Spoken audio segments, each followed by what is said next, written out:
March 8th meeting of the Senate Finance Committee will come to order. We have one bill on the agenda, Senator Gustafson, House File 5, the School Lunch and Breakfast Program. Welcome to the committee. Thank you.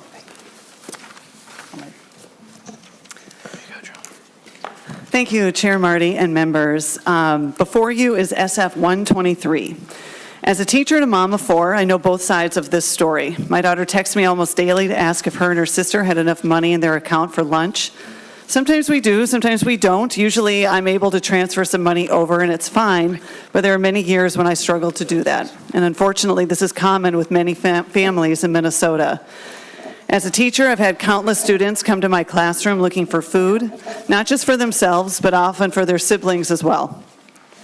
Being hungry makes learning almost impossible. There's no worksheet, assignment, test, project that will matter to a student who hasn't had anything to eat.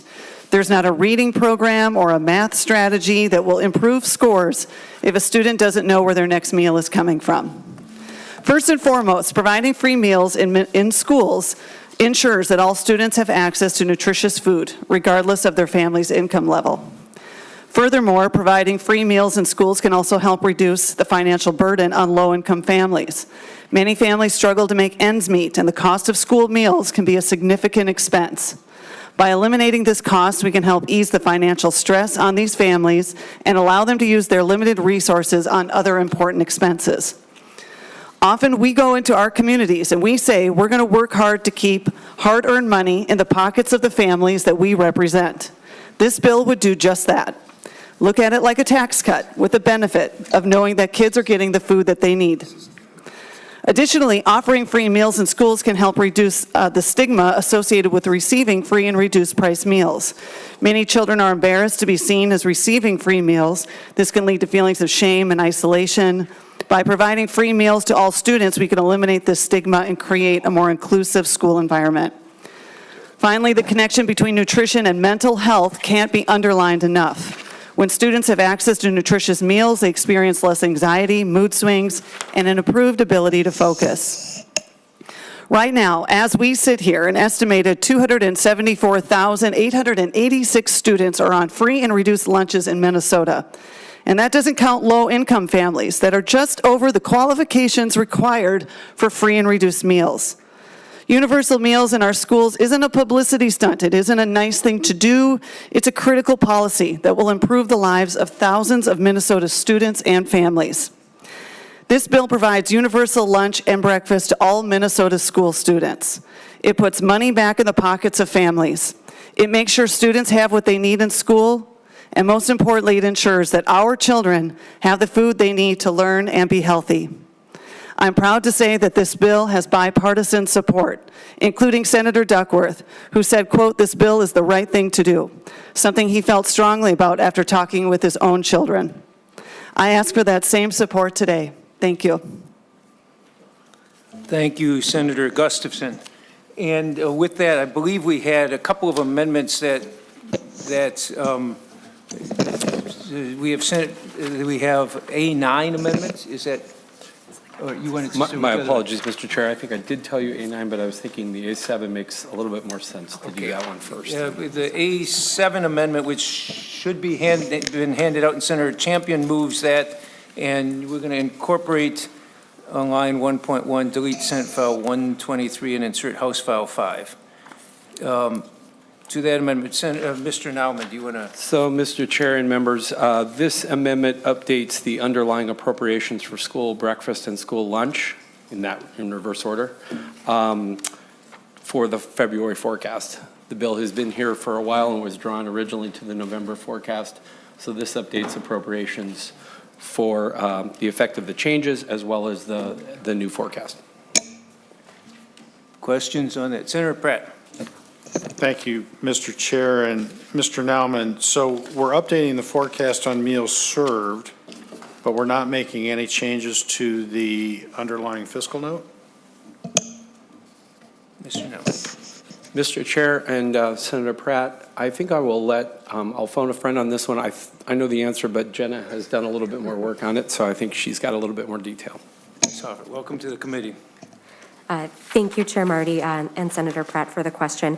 So that's correct. So this amendment only updates the underlying base appropriations for school lunch and breakfast aid. It does not make changes as a result of the fiscal note, even though the fiscal note was revised.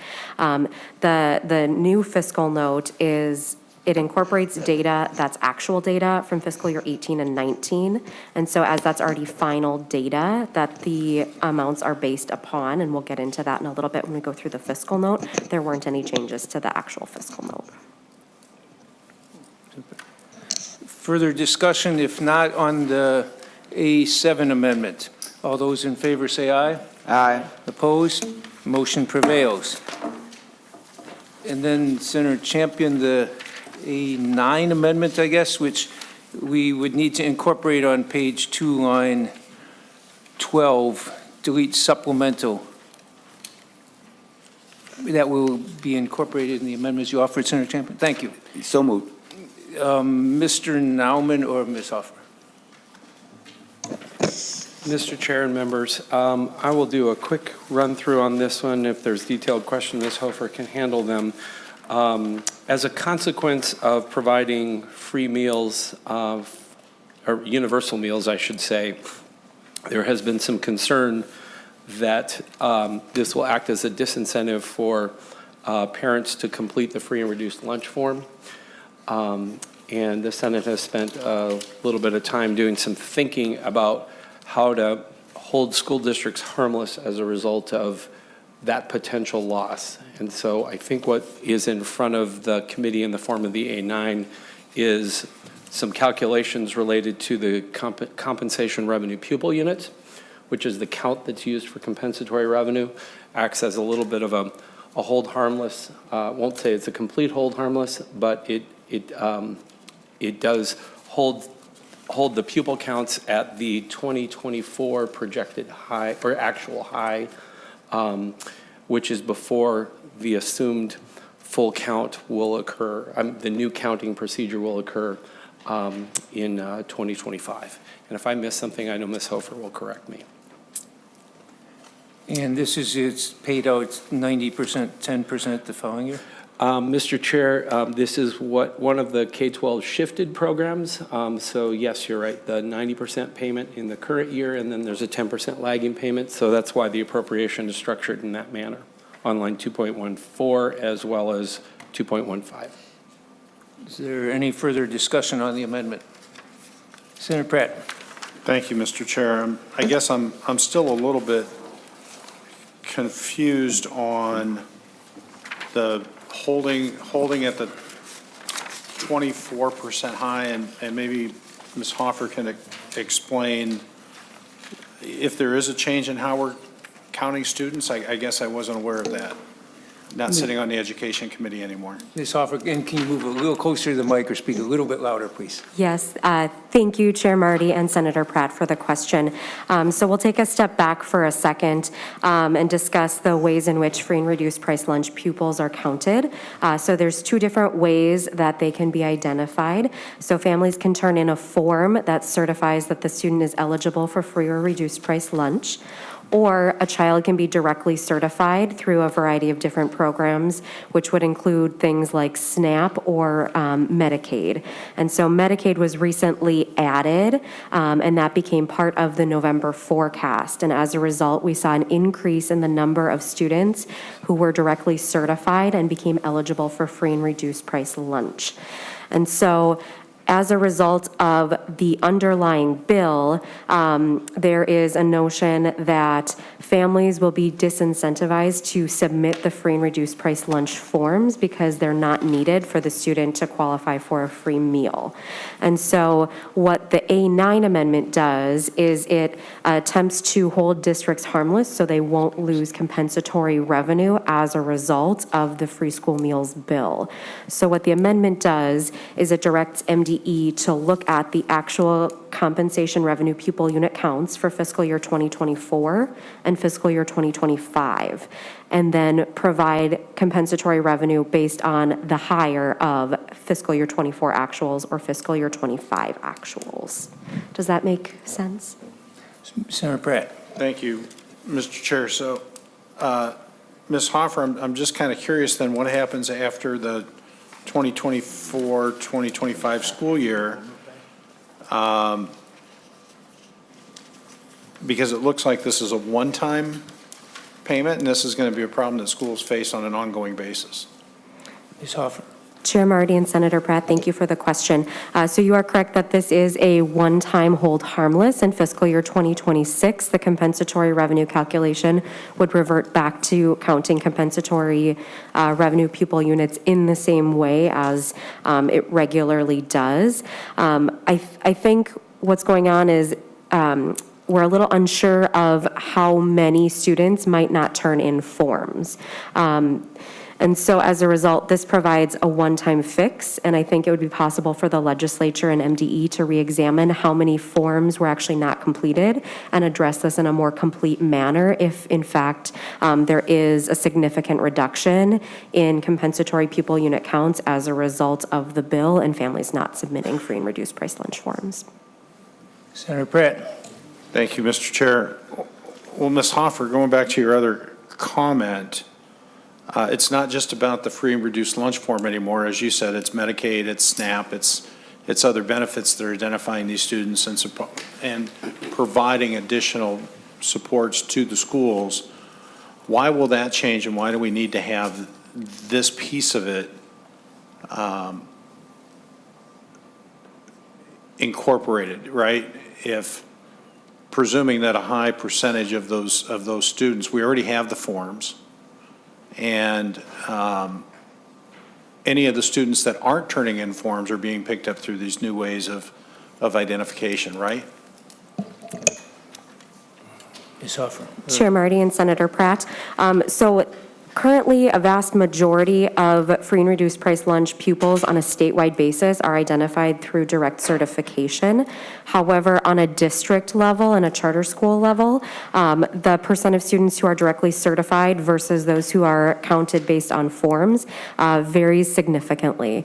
And so with the incorporation of Medicaid data to directly certify students, the number of compensatory pupil units has increased, and there's been a better identification of students who are eligible for free and reduced price lunch through that method.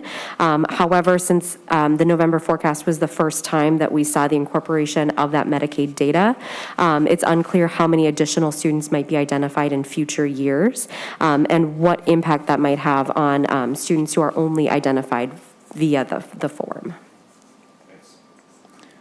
So in other words, we're going to have to find a way to measure, to make up for this coming forward, but this takes care of the next year. Senator Marty, potentially, but it's unclear at this Right. point. Again, if students still bring in the forms, but that's not as likely because they don't have any, it's hard enough to get them to right now, when there is a reason. Okay. Is there further discussion on the A9 amendment? If not, all those in favor say aye. Aye. Opposed? No. Motion prevails. Discussion on the bill. Senator Friends? Thank you very much, Mr. Chair, and thank you, Senator Gustafson. Because of this bill, we're going to have less hungry students, and we're going to appreciate the benefits of that. And to the questions about 2025, 2026, we'll keep working on it because the students will still be the most important part of it. Thank you for bringing the bill forward. I'm a yes. Thank you. Senator Westrom? Mr. Chair, just a couple of questions. What's the end date on this, or is it just for the next biennium? Mr. Chair, Senator Westrom, could you clarify, do you mean the end date of the Universal Meals Program? Yes. How long do you intend this to go on? Mr. Chair, Senator Westrom, there is no end date. Okay. So, Mr. Chair, and so just so I'm having a clear understanding of this, this is for any student that goes to school, no matter what resources they have or their parents may be able to pay. Ultimately, we're taking money away from something else that could go to education. But is that correct? Anybody will get the free meal? Mr. Chair, Senator Westrom, that's correct. A student in school will now receive a lunch and a breakfast as provided by the school, according to this bill. We are collectively paying for this, so there are some things that we just deem important in our communities. Teachers have identified this as something that is needed because of the deficiencies we're seeing with our students and food insecurity. Forms are a terrible way of collecting the data. They don't come in. We miss somewhere around 18% of students that we know would qualify. When you talk about mental health, classroom behavior, these are things that will help. And it's one tool that teachers can use to take care of their students and provide the education that we all want for our kids, no matter where they live in our state. And Mr. Chair, you said everyone's going to receive a breakfast and a lunch. What are they going to do with the breakfasts or lunches that don't get eaten? Mr. Chair, Senator Westrom, it's a great question, but schools can now focus on ways to manage that food that's coming in, knowing that this meal and this bill, this will be new policy. So we trust that our schools will be able to figure it out. Schools have been providing breakfasts and lunches for a long time. This just makes sure that they now have the money to provide it. And Mr. Chair, can you recite for us, what is the dollar amount anticipated over the next 2 years again? Mr. Nauman or Ms. Hoffman? Go ahead, Ms. Hoffman. Chair Marty, Senator Westrom, thank you for the question. We haven't yet gone through the fiscal note, but maybe this would be a good time to do so as it answers Senator Westrom's question. Sure. I'll pause, Mr. Chair, and that'd be a great time to do that. Sure, thank you. And there's actually 2 fiscal notes in your packets, members. So the first one that we can address is for Senate File 123, the first engrossment. And so on this one, on the cover page, you'll see that the total cost to the state from the general fund in fiscal year 2024 is $190.1 million. In fiscal year 2025, it's $197.5 million for a biennial total of $387.6 million. In fiscal year 2026, the cost is $205.4 million. In fiscal year 2027, it's $213.6 million for a biennial total of $418.9 million. You can also see on the front of the fiscal note that 2.3 FTEs are assumed to be needed in fiscal year 2023 and 1.5 FTEs per year after that. If you turn to the second page, we'll start into the assumptions about how the amounts were calculated. There's 2 definitions that I want to make sure that we get from the bill description section first, as they're used in the assumptions section. So first of all, the bill description provides a definition for community eligibility provision. So this is a federal program that provides a higher reimbursement rate based on the number of free and reduced price lunch eligible students in a school. This is known as the Identified Student Percentage, or ISP. And once a school has an ISP of 62.5% or greater, they are eligible under the federal CEP program to receive all meals served at the free rate. So those are the 2 definitions I wanted to make note of. In the assumptions section, you'll see that it's assumed that schools that have an ISP under 62.5% will automatically qualify for the program, and schools that have an ISP of 62.5% or greater would need to enroll in the CEP program in order to be part of the free and reduced price meal program. And that's because MDE cannot mandate that schools participate in the CEP program. On the third page, it discusses that the amounts that you see in the table below are based on the assumption that each student will receive a breakfast and lunch. However, only meals that are actually served and accepted would be counted for the calculation of the payments. The data used to complete the actual calculation is based on fiscal year 2018 and fiscal year 2019 actual data. As a result of the pandemic, the 2018-19 data was more reliable. It's assumed that the participation rate of students will increase by about 4% per year.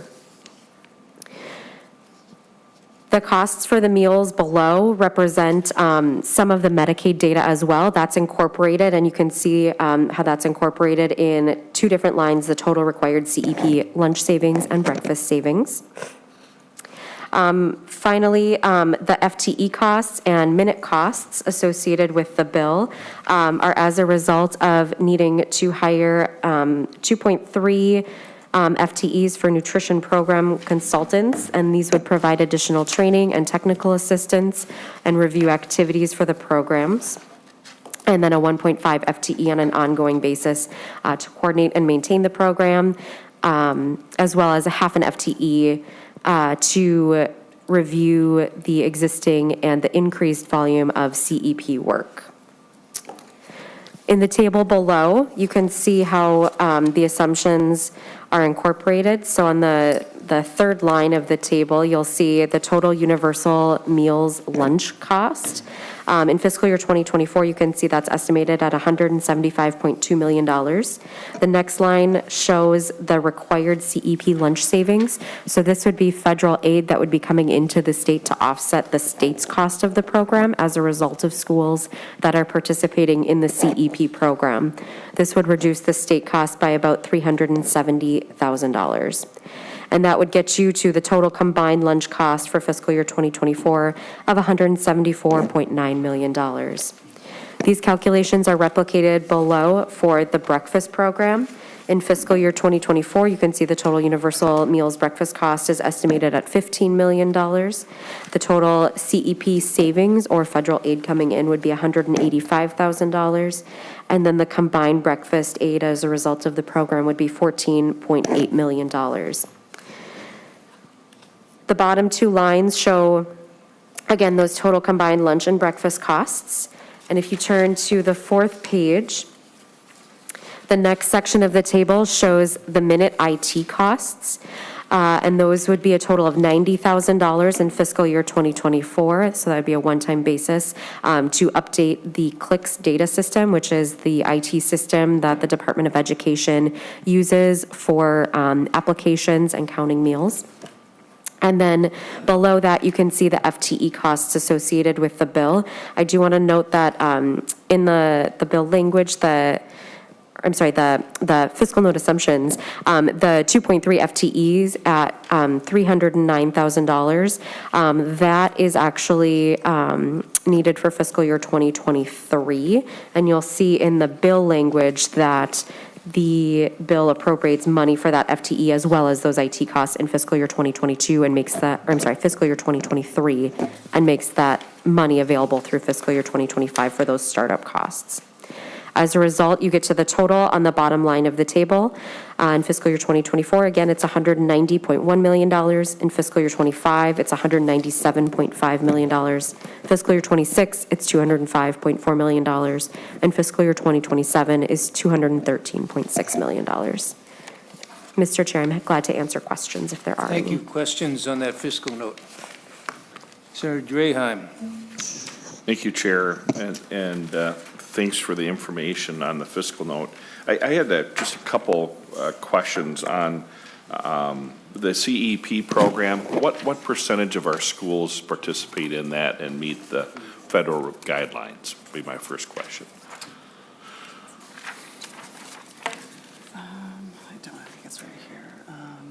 Mr. Chair and Senator Draheim, thank you for the question. I don't actually have that number in front of me, though it's possible if MDE is here, they might know the answer to that question. Mr. Chair, we do have Mr. Cordy from MDE on virtual. Yes, he's Assistant Commissioner Corte. We've got you on now. Go ahead, introduce yourself for the tape as well. Thank you, Mr. Chair, members. My name is Darren Cordy. I'm an Assistant Commissioner at MDE for the Office of Student Support Services. I don't also have that information in front of me, but I've made a note here and can make a request of our staff quickly here and hopefully get it to you during the pendency of this committee, if not quickly after. Senator Draheim. Thank you. I think to have the assumption for the fiscal note, we must have some idea what percentage of schools would participate in that program. My next question, Chair, has to do with that third paragraph on page 3 with the increase of 4% from previous year. Is that assumption based on population growth or some other metric? Mr. Chair, Senator Draheim, are you referring to the fiscal note? I just want to make sure I'm looking at the right thing. Correct. Okay. Yes, thank you. Thank you. And could you, I'm sorry, Mr. Chair, can you repeat the question, Senator Draheim? Yeah, I'm looking at the fiscal note on page 3. It's kind of the third paragraph where it talks about using the 18-19 data, and then an increase of 4% from the previous year is used for the calculation. I was wondering if that was based on population growth or why the 4%? Is that just inflation? How'd you come up with 4%, I guess, is my question. Thank you. Ms. Huff. Yeah, thank you, Chair Marty. My understanding is that it's based on an increased usage of the program, given the ability for everyone to have a meal at no cost. So in other words, it would be based on the number of students who are actually taking that free breakfast or free lunch during the school day. As you know, students can bring their own lunch to school, so it's assumed that there would be a 4% increase each year from the students who would be taking a lunch or a breakfast. So thank you. So Chair and members, we're not calculating the population change at all. We're just saying that we're going to have more people participating in the program, and we believe it's going to be 4%. Is that correct? Mr. Chair and Senator Draheim, that's correct. That is the fiscal note assumption. Thank you. And Chair, if I could have one last question. Thank you. My 14-year-old son, who is very active, requires a second lunch. Would that be available under this program? We currently, with some arm twisting from the school, the first probably 45 days of school, he wasn't able to get a second lunch. And the portion sizes are quite small. And for some of these kids that are quite active and work out or in multiple sports, they need more than what the school's providing. We currently pay for our lunches and are happy to continue to do that. But under this program, would he be able to get seconds, if you will? Mr. Chair, Senator Draheim, it's a great question. No, this bill allows for one breakfast and one lunch. I have 4 kids. There's a coffee shop at their school. There's all sorts of fun things. That's not what this does. This is making sure that every student has a breakfast and a lunch. Anything that's sort of extra or a second lunch, that is not part of this bill. Okay, thank you, Chair, and thanks for the author for the comment. I am concerned about the portion sizes. I know, which is ironic coming from me, but my kid is like a lot of kids where they work out either before school or after school, plus they play sports, and they do need more food. But thank you for bringing the bill forward. Is there further discussion on this fiscal note? Okay, Senator Westrom. Mr. Chair, a couple of questions. Can you explain the 62% threshold? I didn't follow that completely. You said schools below the 62% threshold will be enrolled in the free breakfast and lunch, but schools over 62% can't be compelled to, and they may or may not. Can you explain that just a little bit more? I'm not tracking that or following that, where that comes from. Ms. Hoffer. Senator Marty and Senator Westrom, thank you for the question. So essentially the way the program works is if a school is a participant in both the National School Breakfast and the National School Lunch Program, and they have an identified student percentage of less than 62.5%, of their students eligible for free and reduced price lunch, they would automatically be enrolled in the free school meals program. For schools that are participating in the National School Lunch and Breakfast Program and have a free and reduced price lunch percentage over the 62.5%, those schools would need to enroll in the federal CEP program in order to generate that federal aid, and then that would qualify them to be part of the free school meals program under this bill. And it's my understanding that the intent of that is to ensure that additional federal aid would come to the state to help offset the state cost of the program. So, Mr. Chair, if I can get my mind wrapped around this, so schools that have a high free and reduced lunch count right now would not automatically be enrolled in this, but schools that have a low free and reduced lunch count would be compelled to or have to enroll in it? Is that kind of right? It's kind of reverse, if I understood you right. Senator Marty and Senator Westrom, that's correct. The fiscal note does assume that all schools that are eligible to participate in CEP at the 62.5% or higher would enroll in CEP because the incentive is great enough for them to want to participate in both to generate the additional aid. So it's assumed that all schools that are eligible for CEP would participate in CEP and therefore the free school meals program. So, Mr. Chair and to the testifier, if a school decides not to, do we have a payment in lieu of free lunch or free breakfast? They would just say that's not as big a priority in our school as class size reduction or a teacher for this or a counselor for mental health. Would there be a payment they could receive instead if they elected not to enroll in this program?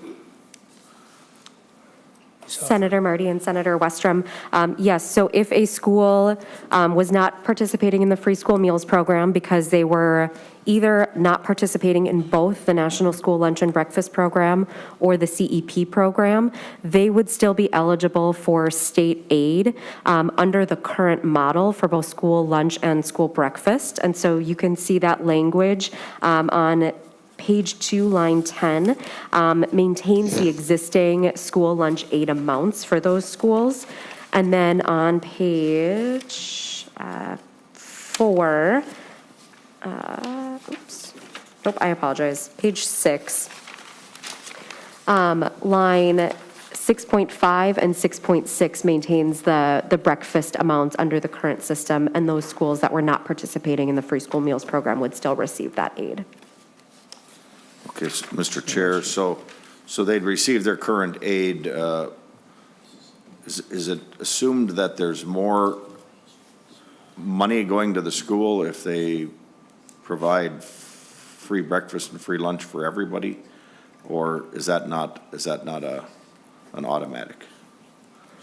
Senator Marty and Senator Westrom, that's correct. So schools would receive a higher reimbursement rate under the free school meals program than they would under the existing model for school lunch and school breakfast reimbursement. Under the free school meals program, schools would receive the difference between the average federal meal cost and the federal reimbursement rate. And so that would get them to the total federal average meal cost. And can you share with us what those amounts are? I don't have those amounts in front of me. I apologize, but we can get them to the committee. Okay. So, Mr. Chair, to the author, so this is about $200 million a year that's going to come out of education budgets that hasn't existed before. Have you thought about putting this on the formula or something else that would give each school the option to provide meals if they thought that was the most critical thing in their district, as opposed, or maybe teacher salaries or smaller class size as an option? Or is it, have you given any thought to that, Senator Gustafson? Mr. Chair, Senator Westrom, I have given so much thought to that. I also have spent the last decade in a classroom. So just to answer a couple of your things, there is a lot of money coming to schools. I, as Vice Chair of the Education Finance Committee, we are working on a formula increase, putting money on the cross-subsidy, hiring more teachers, more school counselors, mental health support. All of those things are coming, and they're things that I prioritize. I think, as most of you know here in the room, I've been a teacher, a public school teacher, for a long time. In fact, I was a teacher up until December, and then I got ready to take office. So one of the things that I'll just mention is that this isn't, we're giving a breakfast and a lunch to students, and therefore teachers aren't getting a fair wage. If you would like to join me on a bill to make sure that teachers make a living wage, I'd be happy to sign that with you. But this isn't about that. This is more about making sure that our students in our schools have exactly what they need. And part of what they need is food they can depend on every day, that's available to them at the place that we require them to go. It is helpful. It's sort of a blended and layered approach, but making sure that kids have the food that they need in schools means that their mental health will be better. It means their classroom behavior will be better. It means that they'll be able to focus on learning because they won't be in a classroom with an empty stomach. And again, we can go back to all of the great math strategies and reading programs that we could invest in, and that's all worthwhile too. But none of those things are going to matter if a student comes to school hungry. They just aren't going to be able to focus on any of that. And so this is really part of an education plan. And it's a great question, and it's a fair question, but it's also part of an education plan that makes sure that our students are cared for at our schools. And in Minnesota, we put a high priority in our schools. Mr. Chair. Senator Westrom. Mr. Chair, Senator Gustafson, that's a wishful line of thinking. I've been around here long enough to know that every $100 million we spend on something else does take away from money that could go to something else, such as classroom reduction. I mean, so what we're doing here, it isn't that we aren't providing free or reduced lunch for children that don't have the means. We've already got that program that exists in our state. We're taking more money out of the coffers to pay for kids and families that already have the means to pay for their children's lunch or elect not to participate in a free program from the government for whatever reason. But now we're going to take this money and divert it from children's mental health, smaller class size reductions, or something else that might be important, but that's because this is going to be the priority and where the money is spent instead. And so I'm still trying to figure out if this is a wise move in the big picture of education to fund lunches for those that could pay for it themselves and at the expense of a better education, better literacy, or targeted programs or class size reduction that will be the effect of taking this money off the bottom line. Another question, Mr. Chair, and I think it's my last one. Sure. Mr. Chair, how does this bill work when we don't have targets? Is the plan that this might pass on the floor before we get a budget resolution or budget targets to kind of understand what amount of monies we're going to spend, or how does this factor into the budget targets Sure. for education? Sure, good question, Senator. And we are assuming this bill passes, which the bill has passed the House, and we're hoping to pass it up here today. I'm hoping we can today. But this bill would be, obviously, you see the price tag on it, and we will be counting this, and we recognize that's part of what's going into the education funding, yes. Okay. Thank you, Mr. Chair. That's it for now. Senator, on this fiscal note first, and we have another fiscal, okay. Anything else on this fiscal note? Then should we get to the other one? Go ahead, Ms. Hoffer. Thank you, Senator Marty. So the next fiscal note in your packets, members, is based on the 9A amendment that was adopted. And this was the amendment that provided the compensatory hold harmless language for fiscal year 2025. On the front page of the fiscal note, you can see that the total cost to the state general fund is $9,000 in fiscal year 2024. In fiscal year 2025, the amount is $5.4 million. And in fiscal year 2026, the amount is $604,000. And there are no FTEs assumed for the amendment. On the second page of the fiscal note, we get into the assumptions about how the amounts were calculated.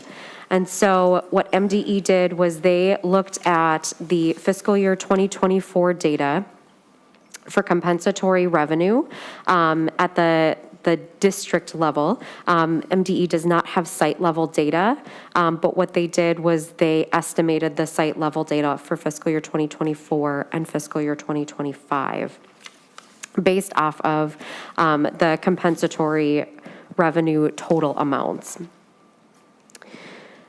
The compensatory revenue budget in fiscal year 2025 under the February 2023 forecast is estimated at $758 million. So the site level calculation is based on the total compensatory revenue per pupil formula allowance of $6,024, which is the formula allowance minus $839, which is a statutory formula. Student population reductions in fiscal year 2025 would result in an overall loss to districts, and that's how the entitlement was arrived at of $6 million. So essentially the difference between compensatory revenue in fiscal year 2024 and fiscal year 2025 at the site level is estimated to be $6,038,000. So as the bill appropriates the greater of fiscal year 24 or 25 actual pupil units, that's how the $6 million was arrived at. The bill also would have an IT cost to update the data systems in order to make the calculation. And so in the data table below, you can see that the entitlement in fiscal year 2025 is estimated at $6 million. As alluded to earlier, the K-12 education formulas are paid 90% in the current year and 100% in the following year. And this is typically to account for changes in actual data, such as pupil counts. So the 90% current payment in fiscal year 2025 is $5,434,000. On page 3, the 10% final payment is $604,000, which is how you arrive at the amounts for 24 and 25 on the front of the fiscal note.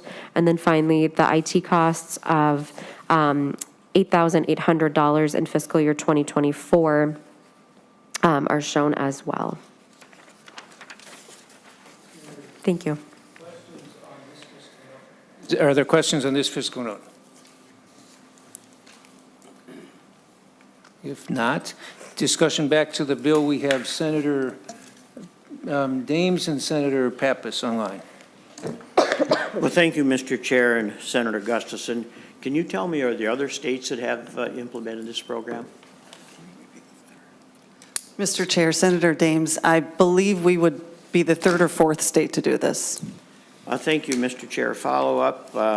And could you tell me, Senator Gustafson, you talked about how these free lunches for everybody is going to improve learning skills, it's going to improve the grades, it's going to improve the behavior, this, that, and the next thing.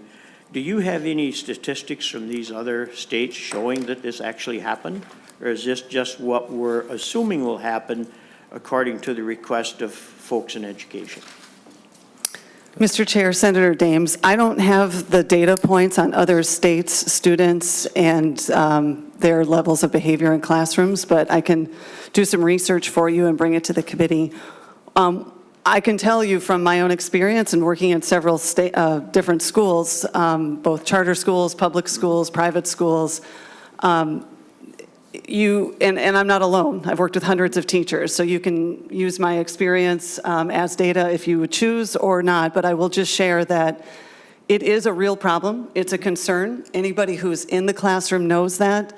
People who aren't in the classroom probably don't understand the level of concern it is to have students come into your room every day looking for food for them, for their siblings, something for breakfast, something for lunch.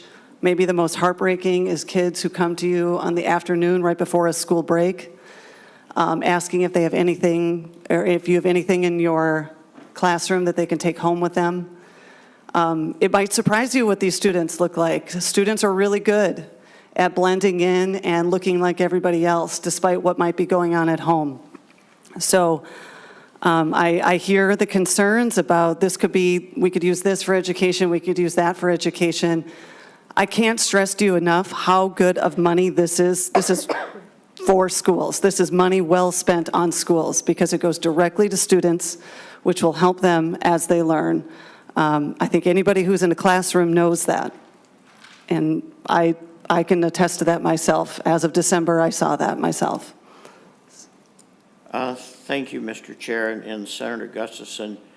So we have plenty of laws on the books. So first of all, we have free and reduced lunches, and the schools are doing that.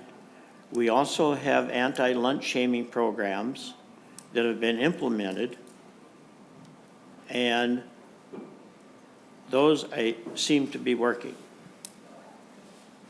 So, and you're shaking your head they're not. So what needs to be done to get those to work?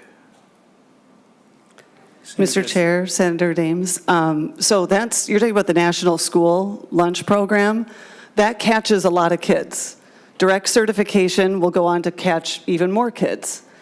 We know that about 18.5% of our students here aren't getting caught for various reasons, whether it be the obstacle of a form, maybe it's mental health issues at home with parents, maybe it's kids who come from a divorced parents, a blended family who have income discrepancies.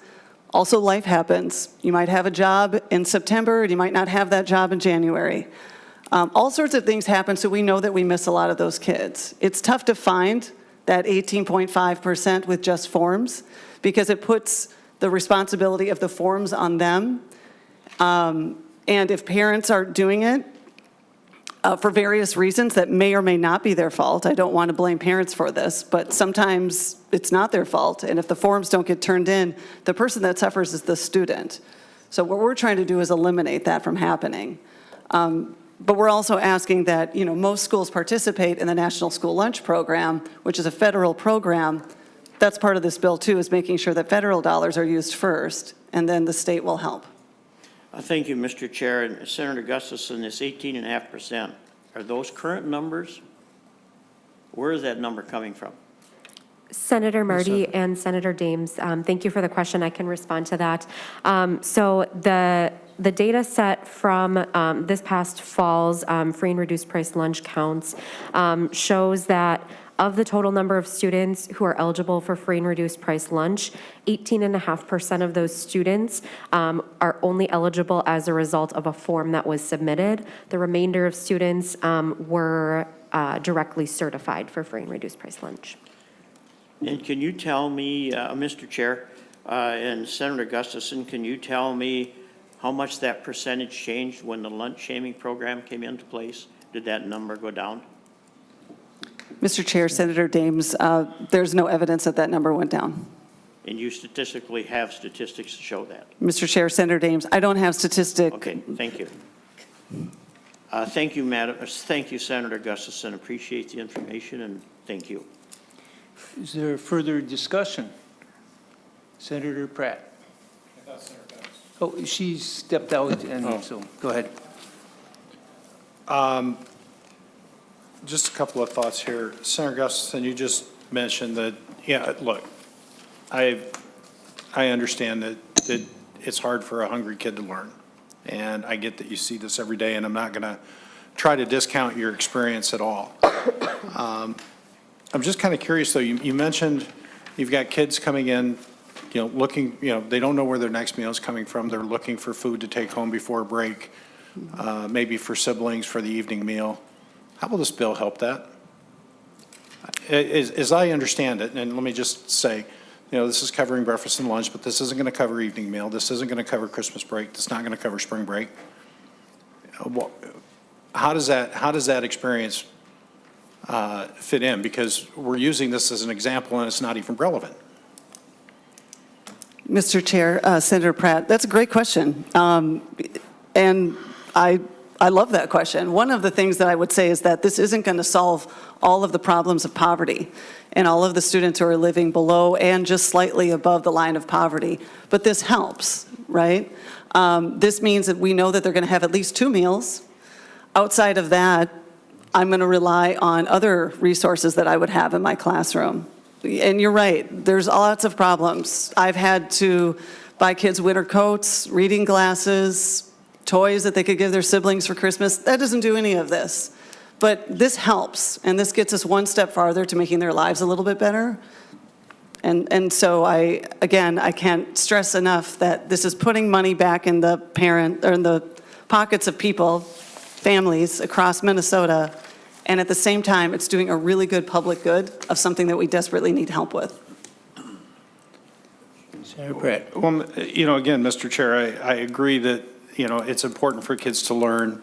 I appreciate that Senator Gustafson, agrees that her example isn't relevant to the bill. What we're talking about is subsidizing meals for families that quite honestly can afford it. And to Senator Dame's point, when I was on the Education Committee, I worked on the anti-lunch shaming issue, and it's interesting that as I look at line 1.18 through 1.21 of the bill, it actually says that once a meal on a tray or otherwise served the meal to the student, the meal may not subsequently be withdrawn from the student by the cashier or any school official. We have programs in place for every kid that needs a meal to get one. And as Senator Dame said, if the laws aren't working right, we should be looking at ways to get better compliance with the law, with the existing laws, get them to work better. Senator Gustafson said 18% of kids that qualify aren't participating. Well, that means that 82% are. And we're going to go ahead and upend the entire system for 82% of kids to cover 18%. And I agree with where Senator Draheim was going. I mean, one of the reasons we have hungry kids is that, particularly those that are active, I mean, kids burn a lot of calories. They're not getting enough to eat. And where they have the opportunity today to maybe get a second meal, I'm looking at line 3 point, I think it was 3 point on page 3, basically saying they get, here we go, a maximum of 1 breakfast and 1 lunch per school day. So we're still going to have hungry kids.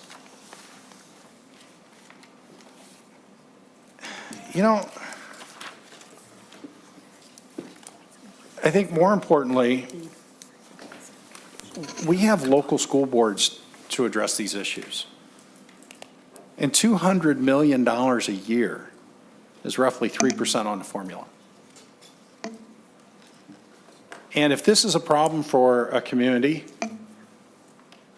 they should be able to address it. We hear a lot about standing up for local control, and yet this is just nothing but another mandate that at some point in time will be underfunded. And it's, I find it interesting that,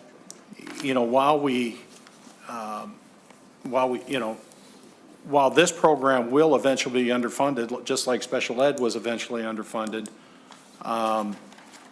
we won't be increasing the reimbursement. I find it doubtful we'll be increasing the reimbursement rates for those schools that don't participate in the program. And to Senator Westrum's question, Mr. Chair, I'm trying to figure out why we've got this bill in front of us today.